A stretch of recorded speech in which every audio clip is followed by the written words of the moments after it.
예, 어제 오후 열릴 예정이던 국회 본회의가 보수 야당의 불참으로 결국 무산됐습니다. 90개 달하는 비쟁점 법안이 처리되지 못했고 내년도 예산 심사에도 적신호가 켜졌지만 여야는 여전히 내탓 공방만 벌이고 있습니다. 네, 한국당 지도부 선출을 앞두고 반문재인 연대가 꿈틀거리는 모습도 보이고 있는데요.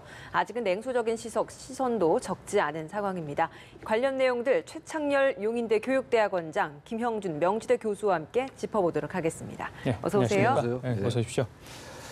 자, 어제 국회 상황이요. 글쎄요, 국민들 어떻게 보셨는지 모르겠습니다. 보수 야당, 자유한국당과 바른미래당 의원들이 불참해서 결국 이제 무산이 됐습니다. 지난번에 여야정 상설협의체 5일날 첫 회의하지 않았습니까? 10일 만에 사실은 협치가 끝났다, 이런 지적도 있는데, 그래서 누구의 탓이라고 할 수 있는 겁니까? 어떻습니까? 지난번 5일날 여야정 협의체 할 때도 저는 이 여야정 협의체가 성과를 내지 못할 거다라고 예측을 했었는데 예상대로 됐어요. 왜냐하면 그건 누구나 예상할 수 있었던 문제 같아요. 우리 정치가 항상 그러한 이제 프레임, 그러한 문법으로 이제 작동돼 왔기 때문에 그리고 최근에 이제 자유한국당의 그 행태가 이제 전원책 전원책 전 위원 조광택 위원이 해촉이 됐습니다만 그 과정 속에서 당내 갈등도 굉장히 심해지고 있고요. 또 일각이긴 합니다만 반문연대 등 여러 얘기가 나오고 있어요. 네. 이제 그러면서 한국당이 이제 그 자체 내의 문제를 외부로 돌리겠다라는 그런 것도 좀 어느 정도 있지 않나라는 생각도 좀 들고요. 또 하나가 지금 이제 그 나름대로 후년 총선이 있으니까 내년도에 정계 개편에 대비해서 뭔가 보수 통합에 어떤 주도권을 지겠다는 이런 것도 좀 포함되어 있는 것 같아요. 그럼에도 불구하고 어쨌든 무엇이 되든 간에 지금 요구하는 게 조국 민정수석 해임, 그리고 조명래 장관 임명 강행 이런 부분들이잖아요. 그런 것들은 야당이 주장하는 것은 그들의 자유고 계속 정치적으로 자기 입장을 표명하면 돼요. 거기에 대한 비판을 받는 것도 별도의 문제이고 또 여야가 또 논쟁하는 건데 왜 그 부분을 국회 무산으로 가는지 모르겠습니다. 국회를 보이콧할 명분까지는 안 되거든요. 그 부분이. 이런 부분들이 나오면 당연히 이제 엄청 비판이 쏟아질 거 예상할 텐데도 불구하고 이런 점들이 역시 이제 한국당이 왜 이렇게 지지율이 오르지 않는가에 대한 성찰이 없다라고 말씀드릴 수밖에 없고 좀 아쉬운 건 여권도 마찬가지예요. 이런 부분들에 대해서 원칙적인 양비론일지 모르겠는데요. 보다도 어쨌든 야당을 끌어들이는 노력이 필요한데 어떤 면에서 볼 때 여권도 더 이상 야당을 설득할 만한 어떤 그 동력이 좀 없어지는 것 같기도 해요. 워낙 한국당이 기본적인 생각 자체가 정부의 정책이나 이런 부분들에 대해서 부정으로 일관하고 있기 때문에 양쪽에 다 문제가 있다 하더라도요. 이번 상황은 어쨌든 야당의 더 책임이 크다 이런 생각을 합니다. 어떻게든 국회, 특히 본회의는 돌아가야 된다는 말씀이신 것 같아요. 결론은. 보통 보면은 이제 1년 6개월의 법칙이라는 게 있습니다. 대통령 5년 중에서 1년 6개월이 지나면 통상적으로 대통령의 지지율은 하락하는 형세를 보여요. 지금 정확하게 지금 맞아 떨어지고 있지 않습니까?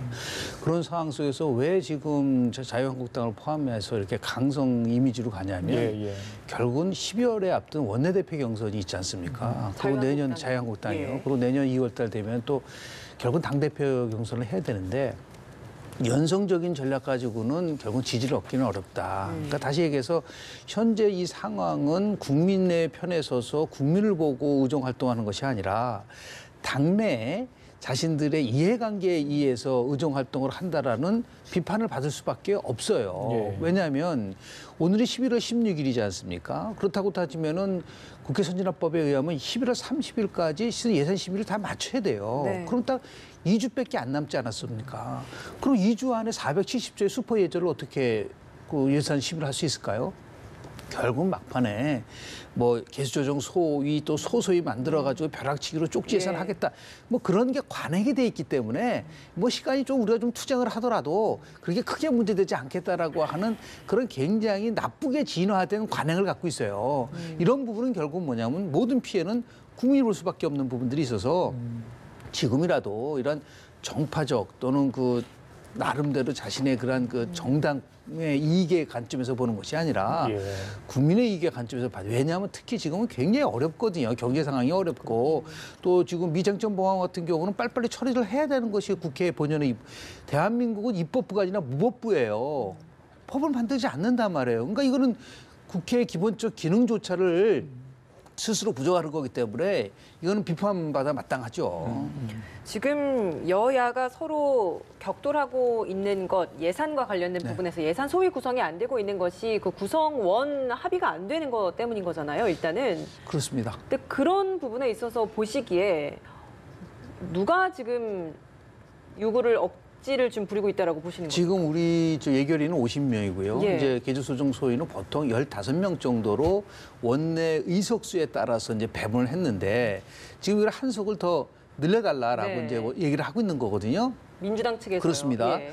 그러면은 한 석을 늘리는 게 그렇게 뭐가 이렇게 중요한 쟁점이 아니잖아요. 그렇지만 나름대로 이제 자유한국당은 자신들이 오히려 주도권을 잡으려고 할 경우에 뭐 다른 야당들이 들어오는 것을 막으려고 하는 부분들이 있는 것 같아요. 근데 예. 문제는 이런 거예요. 지금 개수조정 소위에 의원을 한 사람 늘리지 않냐 그게 중요한 게 아니고 예. 이 470조 예산의 정책적 효과가 과연 얼만큼 나타날 수 있을 것이냐. 예를 들어서 일자리 예산 같은 경우에 한 54조를 투입했는데 효과가 없었어요.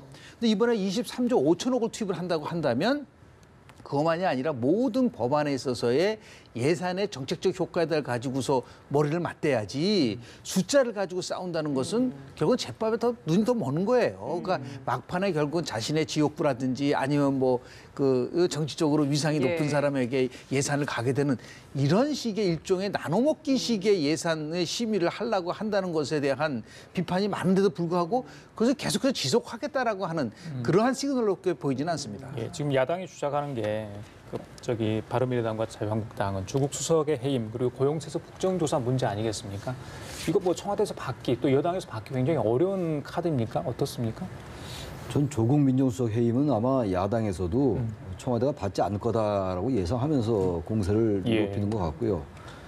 국정조사 요구는 뭐 야당이 할 수 있는 요구라고 봅니다. 그리고 지금 이제 정부 여당의 생각은 감사원 감사를 좀 이제 마친 다음에 그렇죠. 그런 다음에 이제 해소되지 않으면 국정조사 하자라는 입장이긴 한데 어쨌든 현재까지 좀 부정적이에요.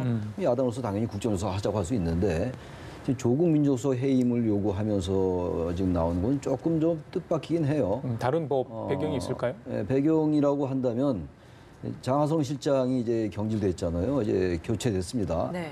근데 정부 출범한 지 1년 6개월 좀 지났습니다만 장하성 실장과 조국 민정수석은 문재인 정부 출범할 때 학계 인사이고 그리고 어쨌든 개혁의 상징성 같은 것들을 담보했던 인물들이란 말이에요. 네. 그러니까 장하성 실장이 경제 어떤 뭐 투톱이라고 얘기는 해왔습니다만 어떤 교체되고 이제 조국 민정수석마저 해임된다면 문재인 정부가 추구했던 이른바 지금 포용국가 얘기도 하고 있습니다만 문재인 정부가 추구하는 개혁 그리고 어떤 뭐 사회적 불평등의 해소라든지 격차의 완화란 이런 어떤 문재인 정부가 지향한 하나의 정체성 이런 것들이 상당히 훼손되는 거 아니겠어요?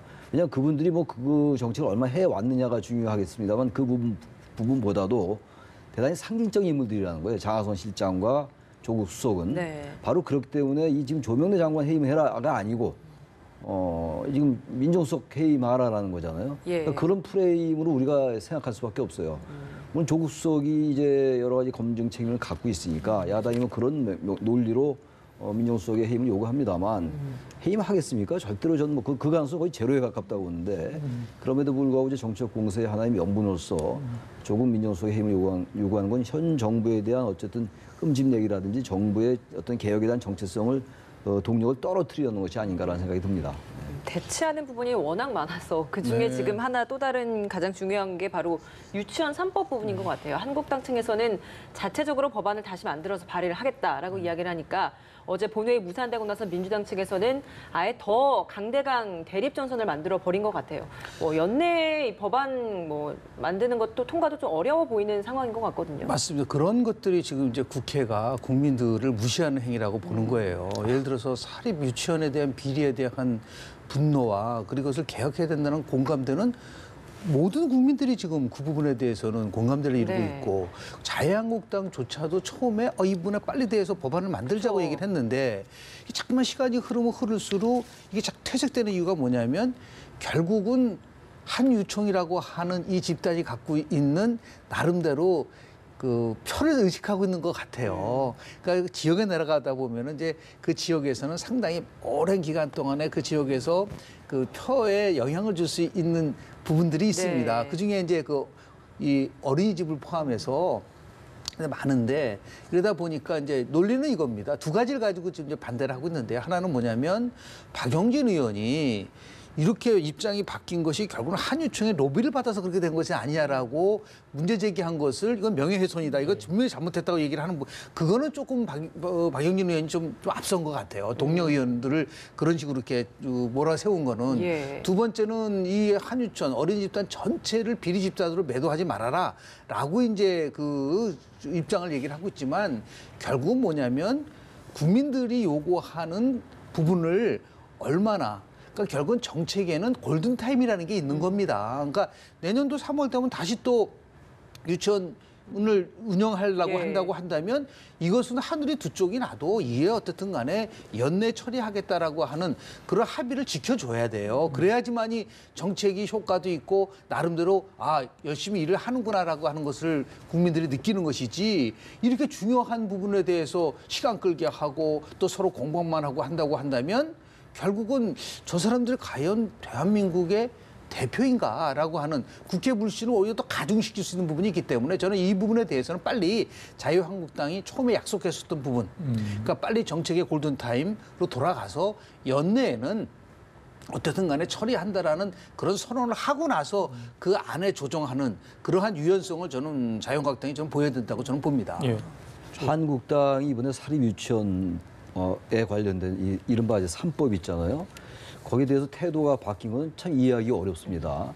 어제 이제 그 토론회 가서 이제 자유한국당 의원들의 발언도 전체적인 맥락하고 참 안 맞는 것 같아요. 물론 제가 봐도요, 사립유치원 하시는 분 전체를 매도하면 안 되겠죠. 예. 물론 이제 가려야 되는데, 근데 전체적으로 어쨌든 사립유치원의 어떤 지원금 문제라든지 이런 것들이 문제가 좀 있단 말이에요. 그리고 어쨌든 사유재산 침해 아니냐라고 얘기하는 부분에 대해서도 저는 상당수 많은 사람들이 거기에 동의하지 않는 걸로 알고 있어요. 왜냐하면 거기 상당한 국가의 지원금이 간단 말이에요. 그래서 지원금을 부담금으로 바꾸면 이제 에듀파인인가 이런 회계 시스템을 도입할 수 있는 것이고 네. 어떤 회계 투명성을 확보하자는 건데 그 명분이 있는 거잖아요.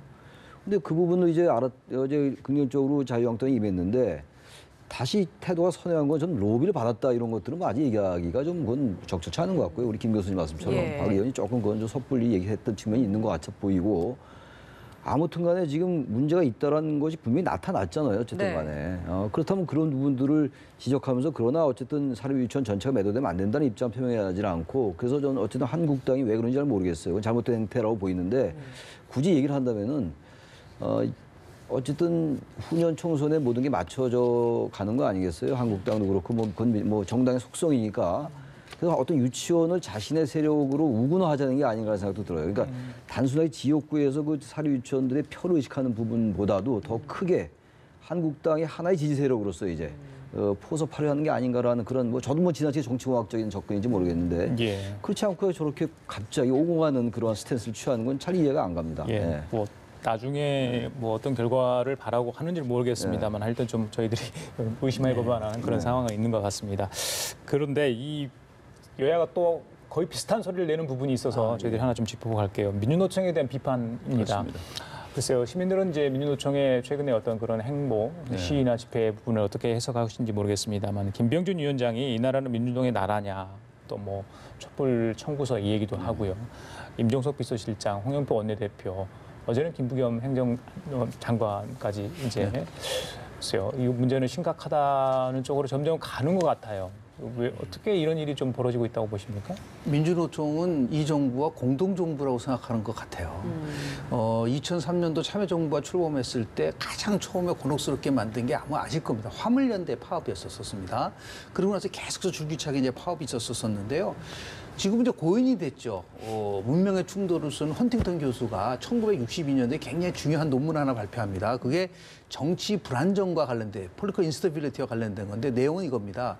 참여 폭발의 위기도 조심해야 된다. 그러니까 참여라는 건 항상 다 좋은 것이 아니라 이 참여 폭발이 됐는데 정부가 그것을 관리할 수 있는 능력이 상실했을 때는 엄청난 혼란이 가져오고 그것은 민주주의를 위협할 수 있는 요인이 될 수 있다는 것을 벌써 60년대 얘기를 했어요. 예. 그런데 특히 민주주의가 그렇게 발전되지 않은 나라일수록 참여 폭발의 위기가 굉장히 많이 빈번하게 발생한다고 하는데 우리는 지금 3번의 정권 교체를 이뤘었고 민주주의라는 틀이 이제 성숙화되는 과정 속에서 이렇게 법치를 무시한 아무리 본인들이 뭐 잘 지원을 해가지고 현 정부가 탈선한다 하더라도 이런 식의 그 대응 방식 이런 식으로 가져간다는 것은 오히려 자해행위예요.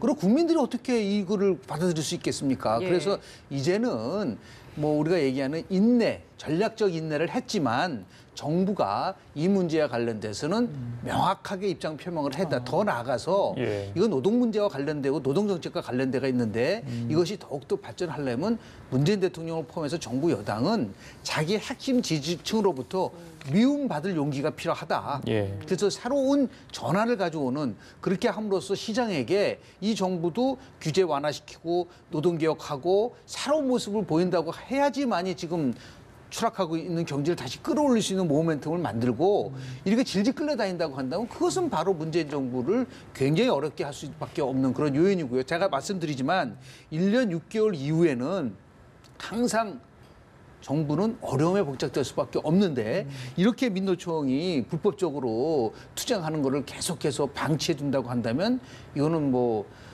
아마도 굉장히 그 시간이 흐르면 흐를수록 어려움이 네. 더할 거라고 저는 봅니다. 대화 테이블로 과연 이끌 수 있는 건가? 김병준 비대위원장이 오늘 페이스북에 이 노동 개혁을 위해서 여야정 라운드 테이블을 만들었으면 좋겠다 이런 글까지 남겼습니다. 이 야당의 비대위원장이 이 정도인데 민주당 쪽에서도 굉장히 걱정스러운 부분이 분명히 있을 것 같아요. 지금 이제 경제사회 노동위원회에도 참여하고 있지 않단 말이죠. 민노총이. 그러니까 민노총이 지금 이제 이런 식으로 계속 좀 과다한 요구를 하게 되면은 좀 민심의 지지를 받기 어렵다고 생각합니다. 지금 네. 이제 민노총의 이번 이제 이 사안은 이른바 탄력 근로제 문제거든요.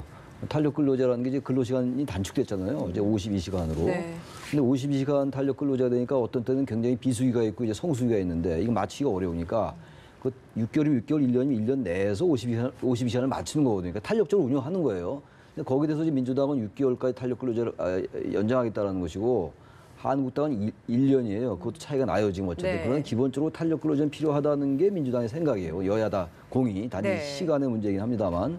민노총은 그 탄력 근로제가 운영되면 결국 노동자들 이해가 침해받는다라고 보고 있는 거거든요. 그러니까 이게 지금 민주당과 뭐 야당은 말할 것도 없고 민주당과 지금 이제 민노총 간의 그 탄력 근로제에 대한 생각이 다른 거예요. 그러니까 이 부분도 민노총이 일방적으로 자신들의 주장을 생각할 건 아닌 것 같아요.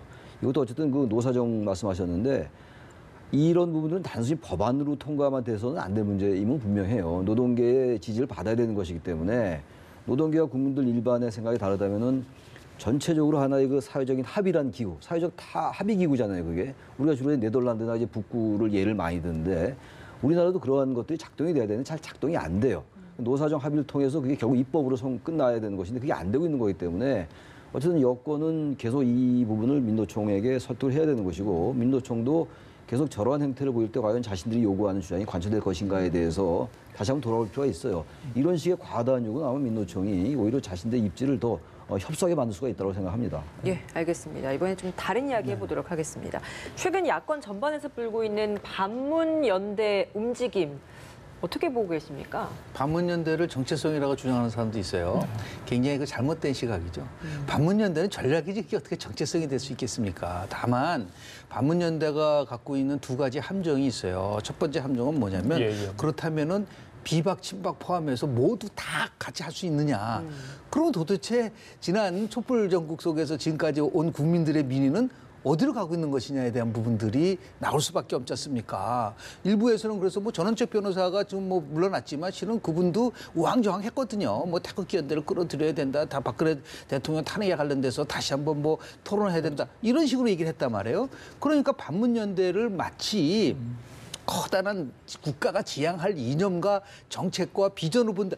그게 어떻게 정책성이 될 수 있겠어요? 전략이지. 이런 부분 속에서는 우리가 분명히 짚고 넘어가야 된다라고 보는 거고요. 두 번째는 뭐냐면 지금은 반문연대를 할 때가 아니에요. 아니 지금 망가져 있는 집을 혁신하고 나가서 나름대로 국민으로부터 지지를 받은 다음에 연대를 하든 뭐 그렇게 해야지 자기네들에 대한 성찰, 더 나아가서 변화, 혁신, 개혁 없이 그냥 무조건 똘똘 뭉쳐가지고 반문연대를 하자.